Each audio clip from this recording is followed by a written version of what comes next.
So he's definitely somebody who's, been a little bit up or down of late, but he's not somebody I'm concerned with the ability to come back and wrestle well here today.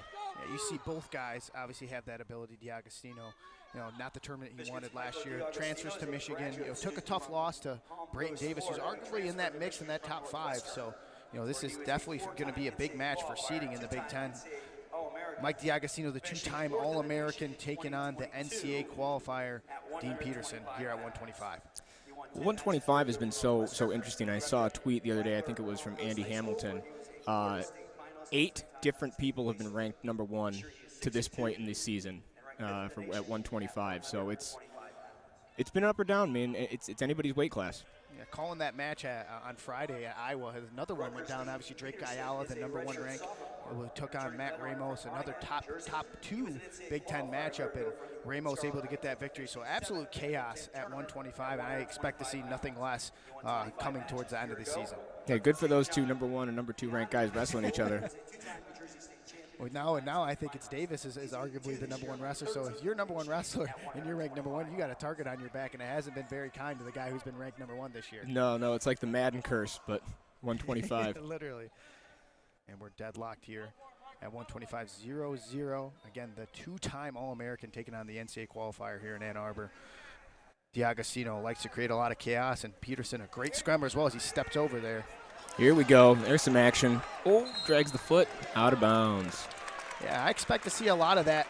Both guys love to scramble. DeAugustino, very, very good in the bottom position actually from scrambling, and Peterson so tough on top, scores a ton of points. So, it's 0-0 now, but I expect nothing less but chaos in this match.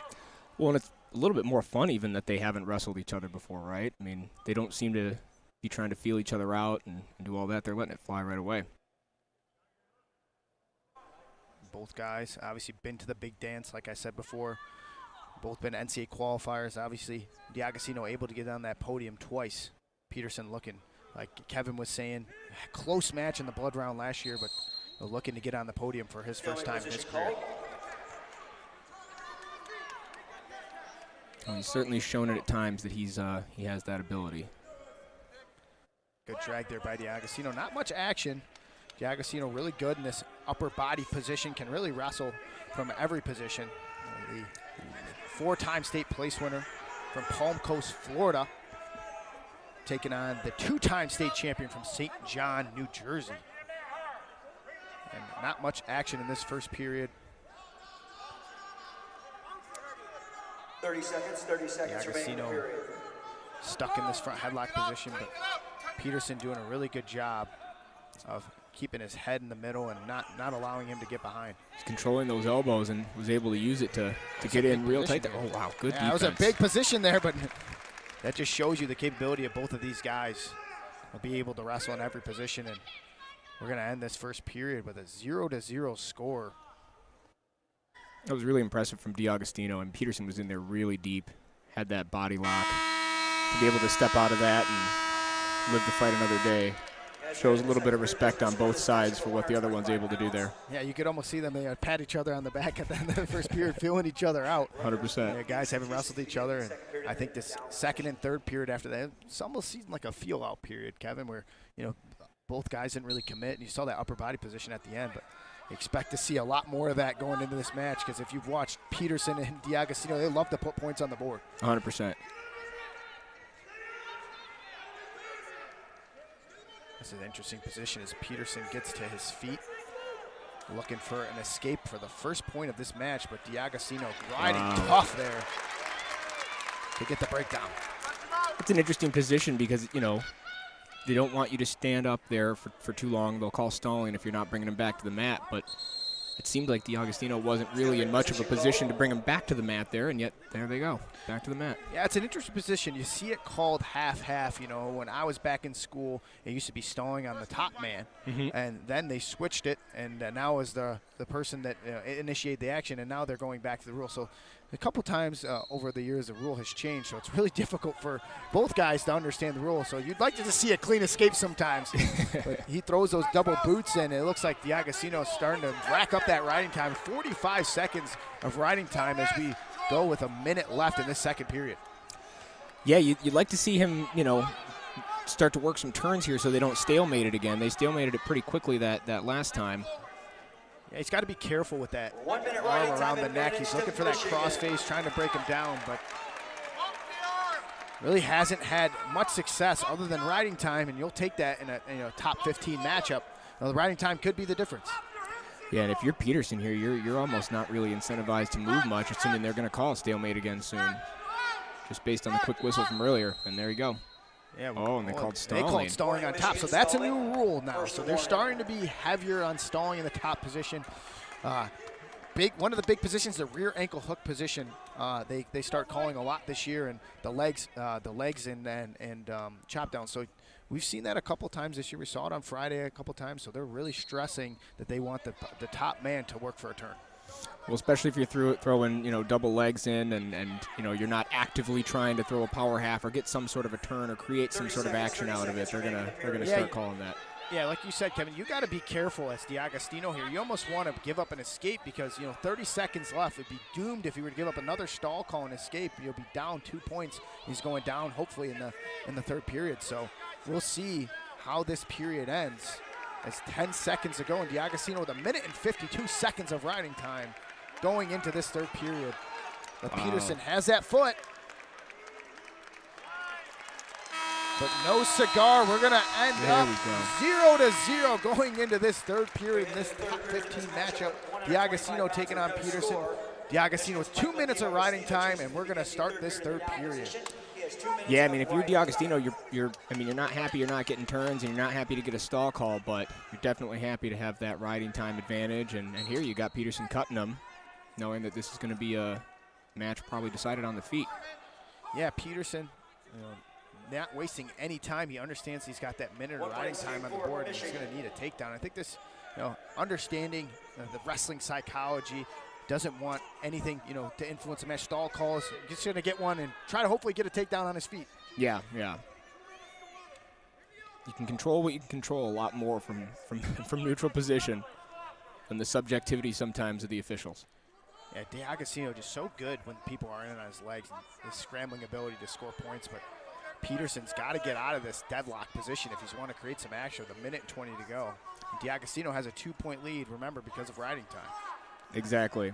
So you're incentivized to attack in the sense that you don't want to get another stall call, but he's not really incentivized to put himself in any sort of dangerous positions.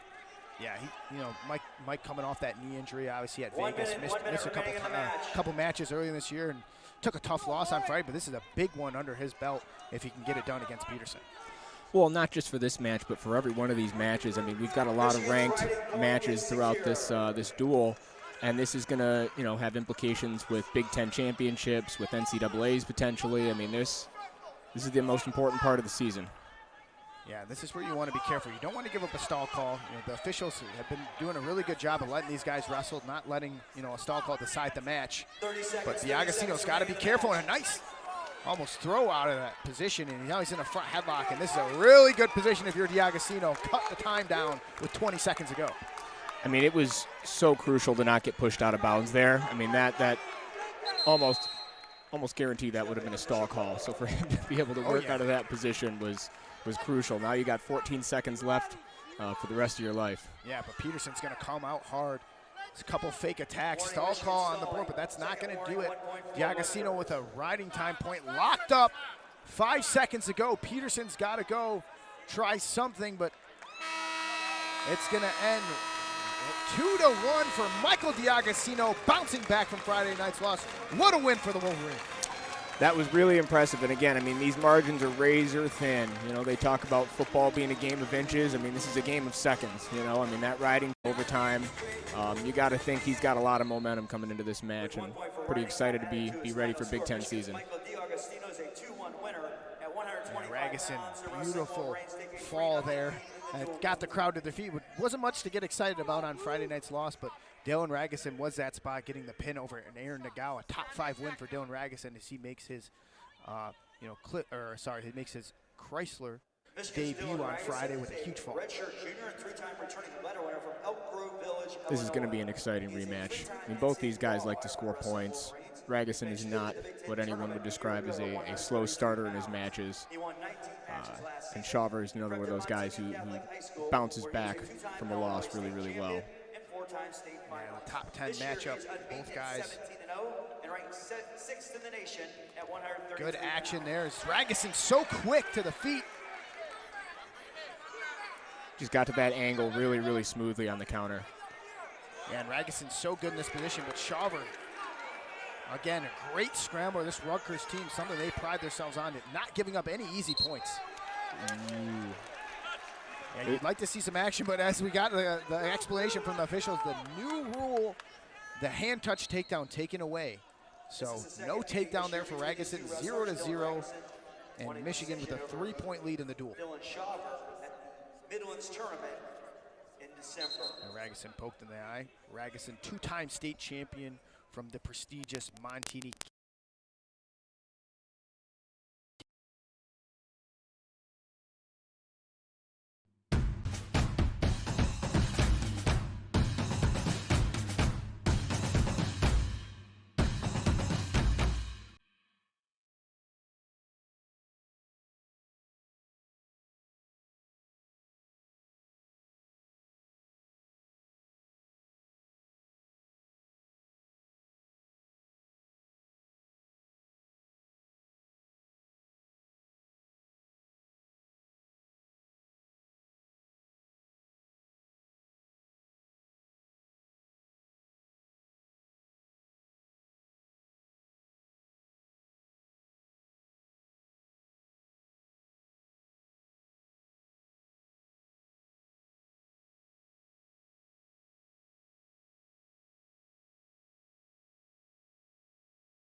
If you're Ragusin, you might have that advantage off the whistle to try to get a quick escape. Ooh, that was a nice roll. Yeah, he's got Peterson, or not Peterson, Shawver's got to be careful, and another great shot there by Ragusin. It's impressive. Ragusin has taken the majority of the shots, it seems, in this match. He just hasn't been able to finish it out quite yet, but. And this is a good position for a finish. Shawver doing a good job of getting his hips away. He's got to be careful he doesn't get called for stalling or fleeing here. Another rule they put a lot of emphasis on, but we'll get action on the edge. 3-2 for Dylan Shawver. Yeah, the battle of the Dylans here. Dylan versus Dylan. Who's going to be the number one Dylan? I don't think they care about rankings. They want to be the number one Dylan in the Big Ten exactly. at 133. Yeah, but you see Shawver kind of hesitant now. I think those two warnings kind of got his head. You hear a couple of times for locked hands. Looks like a totally different wrestler in the second period than the first period. He really does. I mean, that backing out of bounds, he hasn't been shooting with the same urgency. Yeah. And, you know, I think it's human nature when you're in the lead to, you know, kind of pull back a little bit. But yeah, you can't stop wrestling there, and I think the officials understood that and then called two stallings within 10 seconds. You hate to see that call, but, I mean, Shawver, you gotta give him a reason not to call you for stalling. You can't back up. You got to get your butt towards the center of the mat. And Ragusin doing a really good job of keeping that forward pressure. Exactly. He's dictating the pace of the match to the point where it's kind of impossible for the officials to not make a call there. Yeah, he's just so dynamic, you know, being able to push the pace and control his energy. And it almost looks like Dylan, he could go another 5 periods. His energy levels are, you know, to the max here at the end of the second period as it's tied 3-3 as we go into the third. Wow.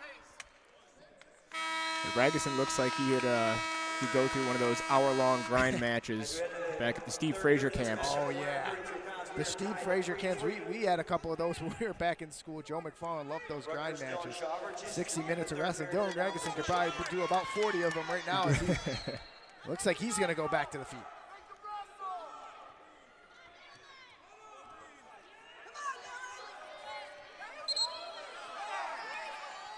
Good wrestling there, good riding by Ragusin. It's interesting, he looked like he was going to release him. It's almost one of those things where you kind of want to bring him back to the mat just to show him that you can. Yeah, and he's went to that neutral start twice now, but this time he does. Beautiful double leg takedown there. Converts. Wow, blink of an eye, double leg for Dylan Ragusin. Shawver might have blinked that very moment. Well, I don't think he anticipated it off, off that escape. And Dylan was just so quick to it. You saw it on Friday night with Sergio Lemley. So another caution. Another caution. Wow. Another caution for Shawver. And you can even see Ragusin kind of calm himself down a little bit. Yeah, you're very Shawver. Got to take a couple deep breaths. You're still in the match. Escaping a takedown still will do it for him. And a caution on Green. Both guys, they're just excited to wrestle, man. If you're the referee, you got to understand that. But obviously, you got to call the rules. But I think both guys are just excited to wrestle. Again, you look forward to these top 10 matchups. These guys that you know you're going to be competing with later in the year to get on the podium. Yeah, these minutes are big. And like I was saying earlier, Bo Bartlett, Sergio Lemley, same position. Right off that escape. Bartlett was able to collect that takedown over Lemley. Like you said, thin margins. And that could be near fall. Oh, my goodness. Wow. He might have missed a swipe there, Kevin. That might have been a 2 count for Ragusin. It was close for sure. Wow, they're going to hit Ragusin for stalling. Well, that's his first call of the match, but 7-4 lead with a minute to go. And a lot of cautions, a lot of stallings this match. I don't know what the benefit would be for him. I mean, he's got the leg up in the air. For me, the stall, like, I get the letter of the law, right? Like, in the book, it probably says that, but I don't know why that would benefit him to get the start again. It almost benefits Shawver more, so I don't know why he would call that. But, hey, I'm not an official. Yeah. I'm here with a headset on. Well, I was saying this on Friday. Sometimes you just got to let them wrestle. You got a top 5 matchup, top 10 matchup. The officials did a really good job in Iowa letting Joey Blaze and Jared Franek wrestle at 157, but you hate to see stall calls cost the match in such a dire circumstance. You got a top 10 matchup, let the guys wrestle. Yeah. Ragusin starting to control this match. 40 seconds of riding time with about 35 to go. Nice job bringing him back to the mat there. Shawver's doing a good job, though. I mean, he looked like he was kind of slowing down for a minute there. He's still battling really hard to try and flip the script here. Yeah, he's looking for some points at the end. You'd like to see it happen earlier in the match. Gave up that takedown right off the whistle. Started off really hot. Another stall call. Wow. I feel like the action really brought everything to the edge there, and if anything, Shawver was pulling it out. Yeah, I don't agree with that call. You got to let these guys wrestle, and Shawver's been doing a really good job pushing the pace in the third period, but I think that was a deadlock position. Both guys weren't trying to do anything. I think Shawver just wanted to get back to the middle. Mm-hmm. And minute of riding time locked up for Ragusin now. As Shawver looks for a roll, and they're going to look for another count here, but it's not going to matter. Dylan Ragusin, 8-5, and the top 10 matchup takes the battle of the Dylans. He does take the battle of the Dylans. We just did there. Yeah, we got another great matchup. We got the 4-time NCAA qualifier. Mitch Moore looking to get on the podium for the first time. Have been so close so many times at Virginia Tech, at Oklahoma. Is Rutgers the last and final place that Mitch could do it to get on the podium for the Rutgers Scarlet Knights? He's looked excellent all year. I mean, up until Friday night, he was undefeated on the season. Dropped a match to Hamden of Michigan State. But he's had a really good year. This will be interesting, though. I mean, Lemley's had an excellent year as a true freshman, going up against Mitch Moore, who I think is in his 6th or 7th year in college wrestling. Yeah, Lemley doesn't look like a first-year wrestler. Brings the pressure. No stranger to high-stress situations, and almost had that match on Friday. And I talked about it earlier with that takedown. Just sometimes it's a freshman mistake. He's making small mistakes with his technical abilities, but definitely has the heart and grit to wrestle in the top 10 or top 5 in the country. This is where Mitch Moore is very, very tough. This front headlock position, literally suffocating. It's his bread and butter. It's his go-to attack for pretty much every match. Lemley doing a good job, though, getting that 2-on-1 and kind of clearing away. Yeah, Mitch Moore so lethal, can score points in a flash of a pan, and you'd like to see him do that against Sergio Lemley. And like you said on Friday night, didn't really look like himself, kind of got slowed down a bit. But if anybody could come back and bounce back, it's Mitch Moore. He was out of the lineup for a little bit. I don't know if it was injury or illness related or what the decisions were there, but definitely didn't look quite like himself on Friday. But credit to Hamden, too. I mean, he did a really good job kind of neutralizing the situation, not getting caught in that front headlock and scoring when he could. Yeah, this 41-pound weight class in the rankings, it looks a little bit, I'd say top-heavy in the Big Ten, but, there's a lot of guys on that fringe in the Big Ten trying to chase guys like Bo Bartlett and Rio Woods, but, those guys are so close, as we saw again. Clark from Purdue, another guy that's in that mix. It's 141 is pretty much, besides those 2 spots, is wide open in the Big Ten. It really is. It's going to be interesting to see, what ends up happening, just through this Big Ten conference season. I mean, there's a lot of tough dudes in these lineups. It's 0-0 with a minute to go. Mitch Moore with an early front headlock, but Sergio Lemley doing a good job to defend that. But no guy has really been the aggressor. A lot of hand fighting, but no leg attacks. Heavy club. Heavy clubs, no leg attacks. Could almost be a boxing match. So moral victories are not, not great, right? But even if you're Sergio Lemley, you wrestle a really close match with Bo Bartlett. I mean, what sort of building blocks can you take away from something like that just from Friday? Yeah, it's a confidence builder. I think for a young guy, freshman, you saw Bo Mantanona wrestle against Tanner Cook, another guy in the Michigan lineup, hopefully a future star for the Wolverines. And there's really nothing to lose when you come out here against a guy like Mitch Moore. Like you said, 6th or 7th year wrestling in college, 4-time NCAA qualifier, looking to get on the podium for the first time. So Lemley, outmatched in the rankings, outmatched on paper, but he's really got nothing to lose. Well, it's interesting. We're talking about transfers. We talked about DeAugustino and Davison coming up, and Griffith, who's not going to be in the lineup today. But Mitch Moore transferring from Oklahoma. Same with Jacob Butler, who we might see in the lineup coming up later for Rutgers. So, I think the transfer portal is something that a lot of schools are really utilizing, and for the most part, it's given kids a real opportunity to continue to chase their dreams, which I think is more positive than negative. Yeah, Mitch Moore collecting the takedown at the end of that first period. As we go into the second, Mitch Moore takes bottom. Well, as you were saying, Kevin, the coaches might not agree with it, because you might have guys like Franek and Caliendo. As you breed them up at North Dakota State, you lose them to a program like Iowa. But for the athletes, it's great. You might not fit in at a program. You're able to go in the transfer portal and still not lose eligibility. Mm-hmm. Lemley looking tough on top, looking for that spiral ride. We've seen that a couple times this match, Kevin. You look for that spiral ride. Really, no attempts to have any terms. It's more like a riding kind of match as these 3 matches have gone by.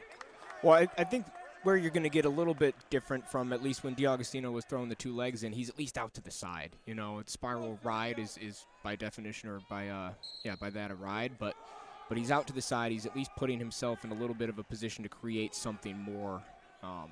And, you know, speaking of more, Mitch is not doing a whole lot either. Yeah. Well, he needs to do more. yeah, there you go. But I think the officials have already showed they're not shy to call stalling. So if you're wrestling in the top position, you really have maybe 20 to 30 seconds, or maybe a couple restarts before they start dinging you for stalling in the top position. Mm-hmm.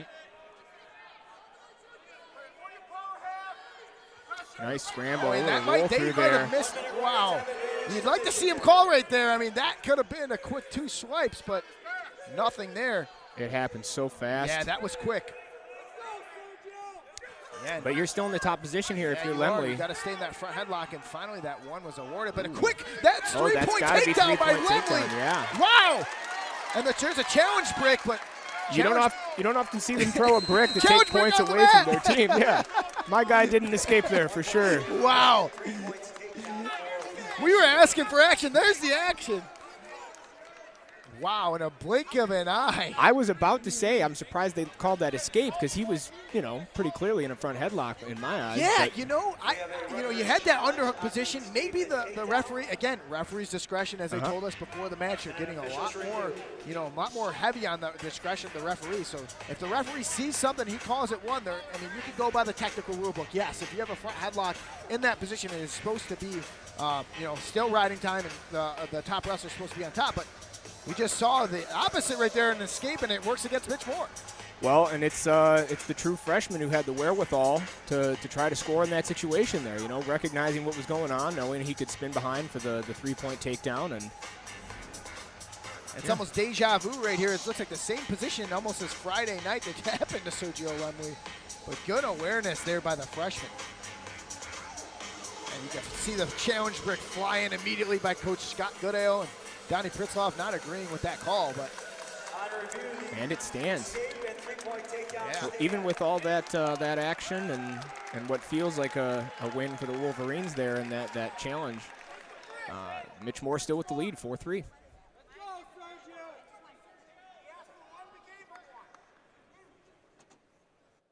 Lemley wasn't able to get that escape in that first period. Such a huge position for Mitch Moore to ride out in that first period. And now Lemley's got to do the same with about 20 seconds to go. Minute and 27 of riding time for Sergio Lemley, the freshman. He should just go back to a front headlock. Yeah, go back to that front headlock position. Maybe they will call. Oh, beautiful escape and veteran move there by Mitch Moore to get the escape at the end of the second period.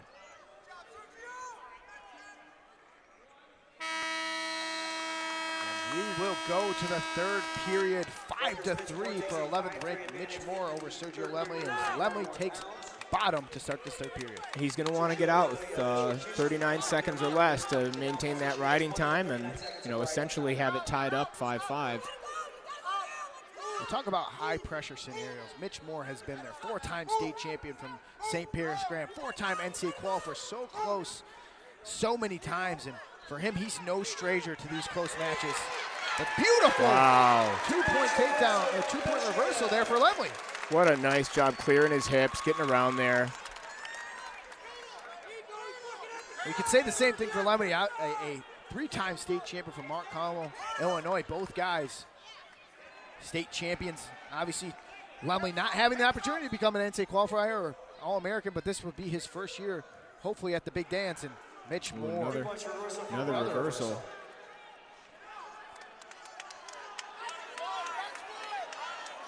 Well, you want wrestling, you got wrestling here, Kevin. A lot of points in this third period. There we go. We're hypothetically tied. Lemley with riding time, 7-7, minute to go, but I highly doubt it's going to end like that. No, these guys are both looking to get their takedown here. The sense of urgency is high. Oh, yeah. It'll be interesting, though, because good shot by Lemley. That was a nice, really low shot. He got the ankle. He's staying, for the most part, out of the front headlock, clearing his hips. Mitch Moore, though. Moore great at scrambling. Oh, wow. How is he staying out of this position? Mitch Moore, but Lemley doing a great job. 3-point takedown for Sergio Lemley, 30 to go. Wow. Very impressive There's scramble Mitch Moore, there. right back from Mitch Moore. And there's that brick again. There's a brick there. I mean, they could build a house for how many bricks they've thrown in this I was match. thinking the same thing. Meanwhile, Sergio Lemley's out here like Wreck-It Ralph, just crushing him.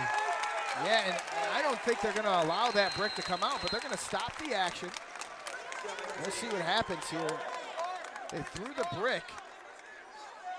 And this is where I get confused, Kev. You see the brick come out as the official. I get letting the guys wrestle through the position, but you'd hate to see them reverse the action if they see something else, because that riding time that Lemley started to knack on, and now you got 5.8 seconds. You'd hate to see them roll back if they think opposite.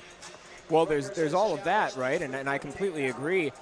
On top of that, you're giving both these guys a break, right? And you know, that can, depending on your cardio and your stamina levels or whatever, it can really affect the rest of the match if they all of a sudden add more time to it. Now you've got guys who are fresh instead of coming off of what was a you know, pretty ridiculous scramble. Yeah, and you see right there, I think the Rutgers coaches wanted, you know, they wanted them to wave off the takedown, because you saw it, you know, it was almost a split second. They want that reaction time, which they've been stressing so much this year, for Mitch Moore to be able to get his hips back and wrestle through that position, which he did. So we will see where this call goes. I have a hard time believing they will overturn it, since they they accepted the brick so late. 5.8 seconds on the board with Sergio Lemley with a 9-7 lead. But we'll see what the officials come up with here. And Well, I think they're saying he's got the leg right there, so can't call that a takedown. But I think if you're Michigan, you're saying, hey, he's got that lower leg hooked in addition to the upper leg held. It, you know, kind of doesn't matter if he's holding the leg. Well, just for a second you saw there, he barely had that leg hooked, and you know, Mitch Moore had the leg. It's a very difficult position to work through, but the officials quick to call that three-point takedown. So we will see what they go with here. 6 seconds on the clock. 9-7 lead. Threw in an upset here at 141 for the Wolverines. We'll get the call, and no takedown. Wow. No takedown. Great brick throw there by the Rutgers coaches, realizing that position. And we're going to go back to the feet. They're going to put the time back on the clock. But Sergio Lemley still has riding time, so we might see overtime and get some extra innings here at 141. Hey, sometimes you throw that YOLO brick, and it works. Yeah, well, the first one didn't work out too well, but the second one, recognizing it and not giving it up. So they got to get the clock right. Yep, they got riding time right. I was speaking it into existence. Oh, man. This happened to me a couple years ago at the Big Ten tournament. Got Alfred Bannister, crazy position, and they took it back about a minute. Oh, so they're not going to roll back the clock. Wow, so they wave off the takedown. They don't roll back the clock, but we're going in overtime. Well, that's a tough spot too, because now you're essentially saying, hey, you could stop wrestling because you got your takedown. Whereas if they didn't do that, you probably continue to wrestle through the position to try to then get the takedown. But hey, nonetheless, here we go. We got overtime. Overtimes are fun. Well, second life for Mitch Moore. If you're Mitch Moore, you know, you got to make everything of this opportunity. That takedown waved off and totally changes the dynamic of the match. But Sergio Lemley ready to go. So we'll see what happens in this sudden victory. Any point wins it. Even a stall call, fling the mat, whatever it may be, Kev. So we'll see what happens here at 141. Overtimes are fun. Yeah, we saw Mitch's scrambling ability, able to get out of that takedown. Did a good job circling back to the center of the mat there, too. He was giving up some space. How many lives does Mitch Moore have left? You know, does he have one more in him to get through this match? A huge win in Chrysler Center for him if he's able to get it over Lemley. The crowd is getting into it right now. Like you were saying, Lemley building off his confidence on Friday night. He didn't win. You know what? You know, losing matches is never fun. And I think you tell that to Sergio Lemley, he'd say the same thing. But the confidence builder to go up against the #2 guy in the country as he gets in on a single leg. Inside reach. Inside reach sitting single. that hip. He's going to try to shelf it. There it is. Climb up the leg. He's going to finish this cleanly against a veteran. Oh, wow. They're missing a count. Wow, and danger, three-point takedown. And I think Rutgers is out of challenges. You'd think so by now. What an end. Epic 141-pound match here in the Chrysler Center. And are they gonna go review it? It looks like they're going to review the takedown. They're going to go look at it on their own now. Oh my goodness, we're going to be here until next week. Come on, guys. The Lions game starts at 3 p.m. That's Let's right. make a decision. We got to restore the roar. Yeah. Exactly. But Mitch Moore, not happy about the call. No, you can't imagine. Well, and here's the tough part, right? I think they kind of started the call or the neutral back count a little late too, because he was there for clearly a 3 count. Yeah, and I think that's the right call. You know, you look at the neutral danger rule, and it's now again another call that's referee's discretion on the count. So I think he held him there long enough in the parallel 90 degree angle. Obviously, he's on his back, so there's really nowhere to argue. But if you're the Rutgers coaches, reaction time, another thing. So there's a lot of things going into this call. Well, and I think here's the replay here. I think if you're Mitch, you probably feel like right here you're not exposing your back anymore. Yeah, when you watch it in slow motion, you see it, and you see Mitch Moore and the look on his face, like, I was only there for 2 seconds. Yeah. You could almost say that last second was a wrestling position and a scramble position, so it didn't look like he held him there, and he goes for that roll through as you saw here, Kevin, and I think this is where he's trying to almost say, trying to wrestle from here, and I don't know if they're going to overturn this call. It's almost like he was trying to decide which way to go, and that split second of trying to make that and they choice. wave it off. They waved it off. Mitch Moore, I talk about 9 lives. Wow. Hey, he's a cat tonight. He's survived 2 big calls. And he's got to do something here. With 46 seconds left, Mitch Moore surviving here at the Chrysler Center over He's Lemley. taking a shot. Lemley with some good defense there. Attacking the ankles. Yeah, and this is Mitch Moore's opportunity to get it. Mitch has got that leg Mitch hooked. has got the leg. Oh, he's still Still wrestling. Still wrestling. Wow. Wow, and this could be 2-3. Lemley's got This his could be leg out. 3 and more still wrestling. Oh my goodness, talk about action. This is wild. 15 the seconds to go. He did like the Colot rubber knee thing there. 13 seconds left. Oh my goodness. This is wild. Well, wrestling fans, get your popcorn ready. This has been fireworks at 141. This is why you pay for BTN Plus. Yeah, exactly. And there's 3 points by Sergio Lemley, the upset at 141. I think he had some words for the officials there, maybe. He had some words for somebody.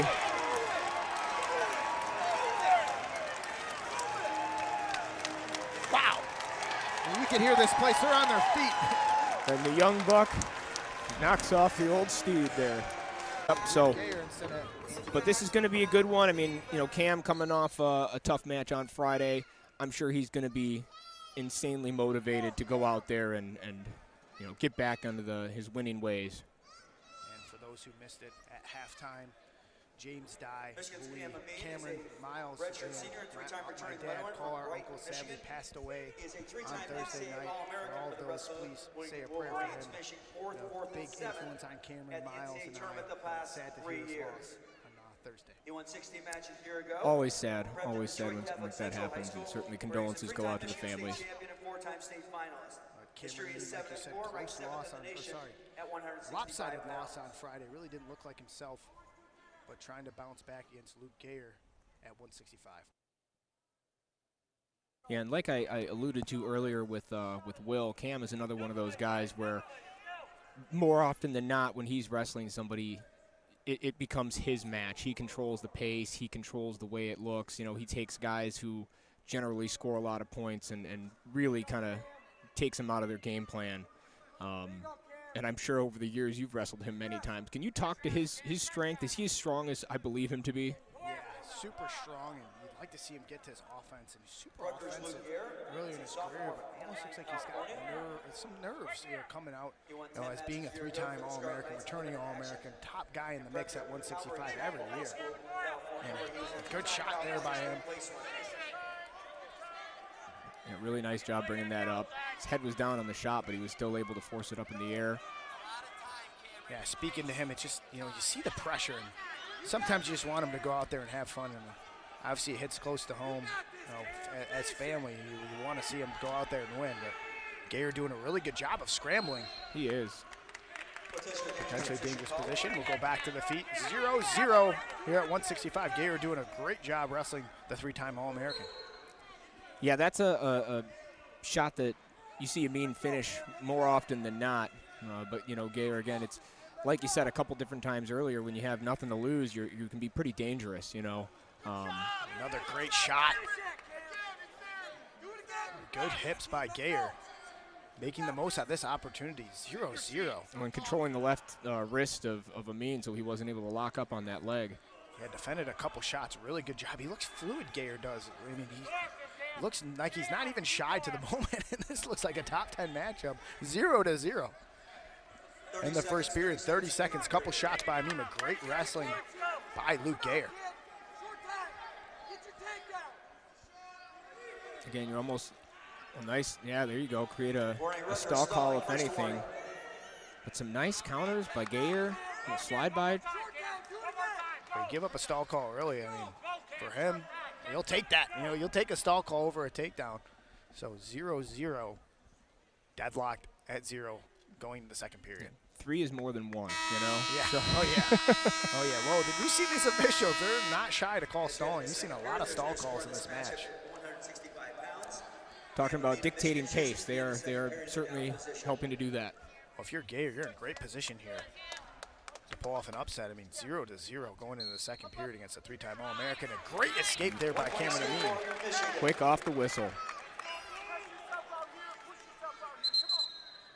Somebody's bleeding. You see the blood time. Don't figure out who it is. So what sorts of things are going on in the corner here, right? You go to the corner, you're cleaning yourself up, but clearly there's a lot of coaches who aren't doing a lot of cleaning, right? So yeah.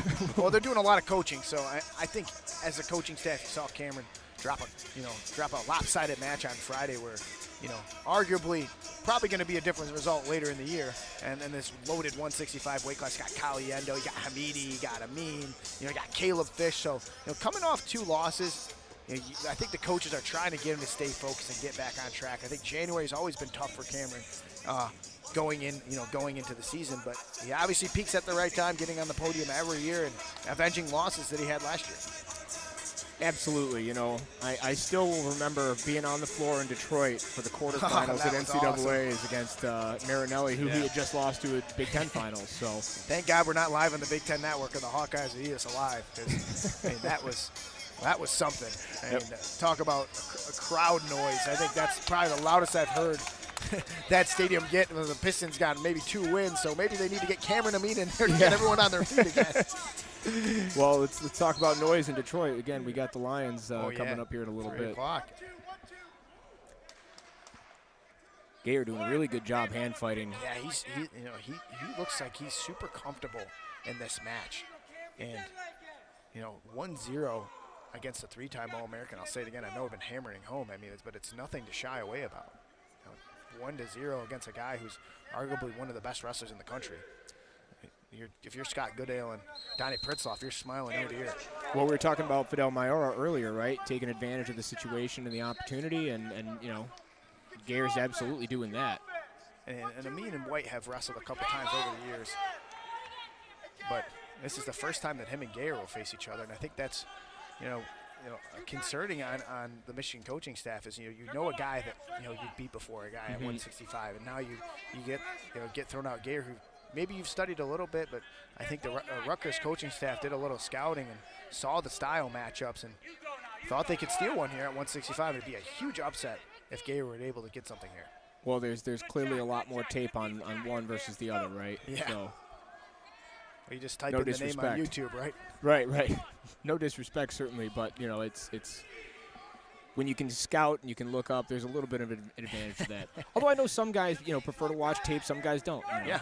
Well, Jaden Cox is one of those guys. It's so funny, the success that he's had over the years. He doesn't even watch. He doesn't even look at the bracket. Sometimes he doesn't know what he's wrestling. And here's a guy that, you know, multiple-time world champion, Olympic bronze medalist, silver medals, whatever you want to get, every accolade, NCAA champion. But it's so funny. You got two different ones. And, you know, Alex Derringer's one, and he likes to study, he likes to know what the guys do. So it's funny you have the 2 differentiations of styles of guys, how they approach matches. Whatever works for you, you know. some points it's results-based. Yeah, and we have Sebastian Rivera and the Rutgers coaching staff, Olympian, world silver medalist. And right. What a huge addition to the Rutgers program with Sebastian Rivera. That was exciting watching him this last summer wrestle as well as he did. Oh, yeah, and I don't think he's done either. I mean, he's the only guy in the United States that's qualified at 65 and wrestles for another country. right. This is already a huge win for Rutgers. Yeah, but, 1-1. I mean, even if you lose this match, Gayer, what a confidence builder. Oh. You go toe-to-toe, and a beautiful finish there by Cam Amine, and Gayer doing a great job of wrestling through that position. Headlock! Hard. Wow! Oh, Headlocking, boy. whoa, I don't know. If you're the Michigan coaching staff, you might want to throw the brick there because that looked like a takedown. It was pretty close. I think the reason you don't is because Gayer did a good enough job getting his hips up. He wasn't quite on his back, but it was a lot of really good action. Gayer coming to wrestle here at 65. Wow. Scrambling through all positions, and Rutgers came to wrestle. It doesn't show it on the team score. Obviously 13-3 for Michigan, but they came to fight. It seems like in the break there must have been a real conversation amongst the athletes and coaches about just attitude and approach, Well, if it's anybody that can get a control of the locker room, it's Donnie Pritzlaff and Scott Goodale. Oh, I don't doubt it.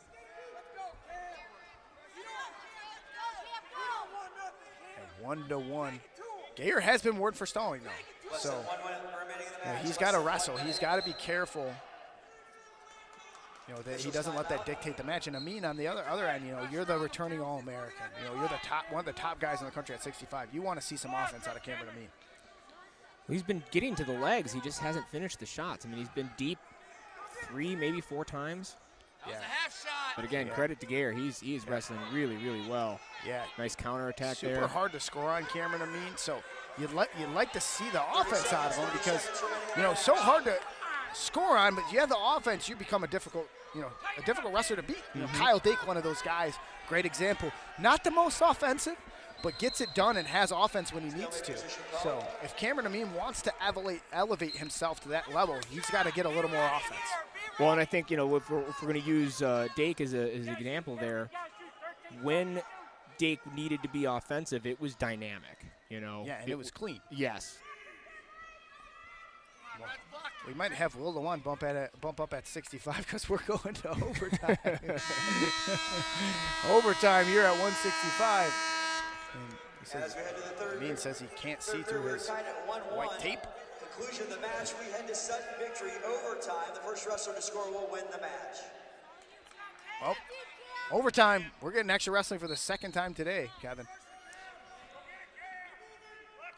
Talk about an exciting match at 141. Wow. Great reattack. I wonder if we'll get as many brick throws on this one. Yeah, well, I don't think they have the brick anymore. I think the officials probably took it away from them. And beautiful upper body here by Cam.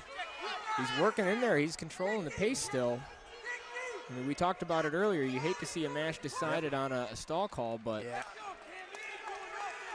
Well, if you're the Michigan coaching staff, huge win for Cameron Amine already. It's an overtime, but it's hard to wrestle a guy that started you so well. But lots of offense, so showing a lot different, a different version of himself than we saw on Friday. Well, and again, you can take some things away here about maybe finishing those attacks a little bit more crisply and working on that. But again, you do like to see the approach here. Yeah, well, they have 157 on the board here. I don't know what you guys are seeing, so maybe they're playing a joke on us. But great offense by both guys, and Gayer's so elusive. And a couple times Amine got to that leg, and Gayer great scrambling, even that headlock position, not giving up any scores. It's deadlocked 1-1 in overtime. Great shot by Amine. He's got to get his head out. He's got to get his head out. Chest lock position by Gayer. Circling. Recognizing the position. And this is where you need to be patient if you're Amine. He's going to dive under. And he's got to be careful of that dive roll. And Gayer looks like he wants to dive, but so smart in this position because he knows there's only 30 seconds left. He can stand and fight here all day. And cradle by Amine, looking for bonus points. He's just going to take the win there. Take the win. Big bounce back win for Cameron Amine. Finished a lot. I mean, he was a lot more patient on that single leg finish than maybe a little earlier in the match. And I'm sure there's a little bit of frustration when you're so close so many times, you know, against a guy who you probably. Our marquee matchup of the day, we got Lucas Davison taking on Yaraslau Slavikouski.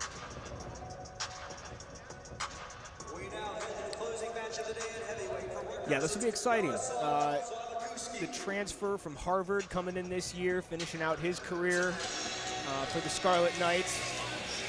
And then you've got the transfer for the Wolverines coming from Northwestern, and Lucas Davison, I believe, has 2 degrees from Northwestern. Man, they love that head tape. That's about the third guy. Yeah, Since for the real. head tape. Is John Reeder back there? Yeah, that's a third guy I see with that head tape. But talk about a marquee matchup. This Big Ten heavyweight weight class is loaded. Heavyweight has been arguably the most awesome weight of the last decade. Oh, yeah. You know, I mean, once Kyle Snyder came in and was just really changed up what heavyweights used to be. Yeah, and then a guy named Mason Paris would like to have a word with you too, because wow, that guy, and Gable Stevenson, talk about guys that could have played any sport. Yep. Yeah. Well, and really Gwiz, I think I got to shout out Gwiz because he was a little before Snyder bumped up too, but. And Tony Nelson too. I mean, you Yeah, had so many good heavyweights point. that were, you know, absolute monsters and changed the heavyweight weight class. You have the Rulon Hart Gardner heavyweight, and then you got a guy like Tony Nelson, just absolute monster. Adam Kuhn, another one. This heavyweight weight class has just evolved over the years. Well, look at this nice action here from these two guys. I feel like every year NCAA rolls around on Twitter, you get the Mike McMullen and Adam Kuhn scramble getting retweeted out there. Yeah, that was awesome. And, you know, Davison, obviously 2 losses on the year. Slavikouski undefeated. So putting his undefeated record on the line against Lucas Davison for our final bout here of the night. Yeah, this is an exciting one. I mean, you got the 2 losses if you're Davison to, you know, the number 1 ranked guy and the number 2 ranked guy. Well, I think that's why he stands at number 4. Mm-hmm. But a lot of hand fighting, not much action. Slavikouski loves taking those underhooks, loves upper body wrestling. He really does a good job controlling the pace and what the other person's able to do, not allowing them to get to his legs, which is obviously what Davison wants to be able to do here. Yeah, talk about a genius coming over from Harvard. Oh, beautiful shot there by Davison. Almost rolled through by Slavikouski, but really, really nice position. Nice heavy hips so he didn't get rolled through there. Very impressive, just post double. I was talking about Slavikowski's accolades. Obviously a transfer from Harvard. Coming over Rutgers, wrestling in the Big Ten in this loaded heavyweight weight class. But Davison able to shoot that double and take him down for the 3 points. 30 seconds. You can tell it doesn't happen to Slavikouski a lot. Yeah, you know? I think he was a little surprised by it. Yeah. He seemed real comfortable in that kind of underhook and driving in and standing more straight up than maybe you normally would. It almost looked timed. You know, he's looking for that, you know, when he reached and he's looking for that underhook, and then Davison looked like Jaden Bullock and popped off that double. All right, big takedown in the first period. This one is going to be a game of inches, like I said. You know, match of inches, game of inches. I'm talking like Vince Lombardi, but I highly doubt that's going to be the only takedown of the match. Well, in a top 10 matchup like this, right, not only did he get the takedown, he rode out the period, so he's got 53 seconds of riding time. Extend that lead here with an escape. Yeah, he's in good position right here. And like you said, that ride out in the first period is crucial. If you're Slavikouski, you want to get back to your underhooks, get back in this match, you're going to need some offense. You think Davison works out much? No, I don't think he works out at all. I mean, what a monster he must have been at 197. No, for real. Now a heavyweight, you know, he looks a little bit undersized, and you see guys like Bastida and Kirkfleet, definitely more of a fuller heavyweight. But he's definitely in that mix of the top guys. And unfortunate loss on Friday night, and another one on in the Cliff Keen final. But he's in that conversation. It's not like you're getting blown open, like by a guy like Gable Stevenson. You got a guy with Gable Stevenson in the mix. You're going to have some work to do. But, I think this field's wide open at heavyweight with Gable not deciding to return. Yeah. Yeah, that really, I'm sure there was a lot of happy heavyweights out there hearing that, Not a lot of happy wrestling fans. Worldwide. Yeah. Worldwide. I'd say there's a lot of happy wrestling fans, maybe WWE fans, but not very many happy wrestling fans. I mean, what an unbelievable guy to watch wrestle. Nice shot from Slavikouski there. Right back into that underhook. And this is where Slavikouski likes to be, this upper body position. Oh, inside trip by Davison. Oh, Slavikouski almost a throw of his own. But this is his over-under position he loves to be in. Slavikouski had a really nice, you saw him kind of attempt the leg kick there. He hit that, I think, against Michigan State. Oh, and there's the stall call. Warning, Rutgers stalling.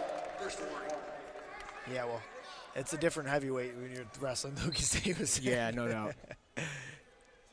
Speaking of Michigan State, how about Davison coming back and we get that tech fall? Yeah, wow, that double leg. Well, that was an awesome one to call because it for his almost came 100th out of win, nowhere. too. Yeah, 100 wins and a tech fall with a beautiful double at the end of the third period.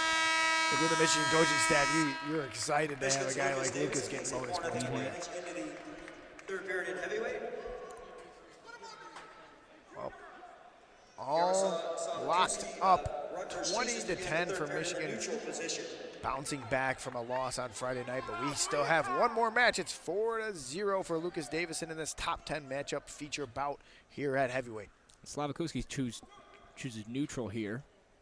Got to figure he's got to, obviously get a takedown, but. Well, talk about IQ off the mat, like I said.